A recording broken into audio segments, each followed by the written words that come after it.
जय मसीह। आज 22 सेप्टेम्बर 2021 तदनुसार 6 असोज 2078 बुधबार। आज हामी माथिल्लो कोठाबाट हेर्नेछौँ। आजको शीर्षक छ हामी एक हौं। आज हामी परमेश्वरको वचन भजन 133 को 1 देखि 3 सम्म पाठ गर्नेछौँ। समाजका दाजुभाइहरू एकतामा बस्नु कति भलो र मनोहर कुरा हुन्छ।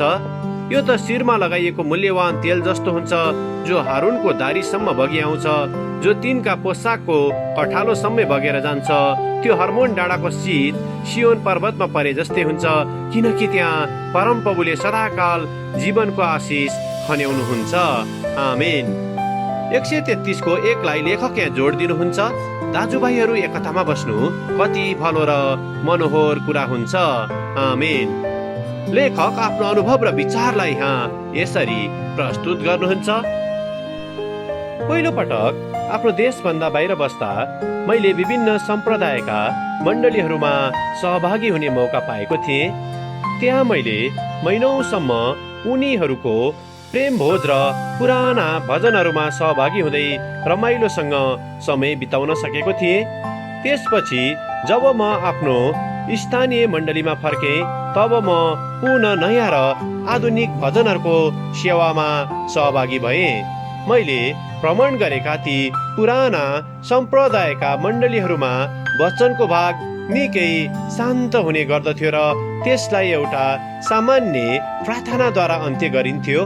तर त्यसको ठ्याक्कै उल्टो हाम्रो देशमा हुने सेवाको वचनको भाग प्राय एकदमै जागृतिले परिपूर्ण हुने गर्दथ्यो र त्यसपछिको स्तुति प्रशंसाको भाग पश्चाताप र धन्यवादको क्रन्दनद्वारा हुने गर्दथ्यो।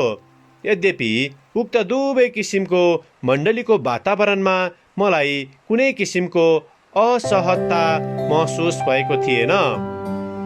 त्यस किसिमको स्तुति प्रशंसाको फरकताले मलाई परमेश्वरको महानताको बारेमा सम्झना दिलाएको थियो, जसले फरक कुराहरूको सिर्जना गर्नु भए तापनि तिनमा समानान्तर राखिदिनु भएको थियो। हाम्रो विश्वासको इतिहासलाई हेर्ने हो भने त्यहाँ कुनै पनि किसिमका उत्तम मण्डली खडा भएका थिएनन् अथवा कुनै सही किसिमको उत्तम आराधना गर्ने तरिकाको बारेमा बताइएको थिएन। यद्यपि परमेश्वरले विश्वासीहरूको मेलमिलापमा रहने गुणमाथि नै आनन्द लिनु हुँदछ भनी बाइबलले हामीलाई बताउँदछ।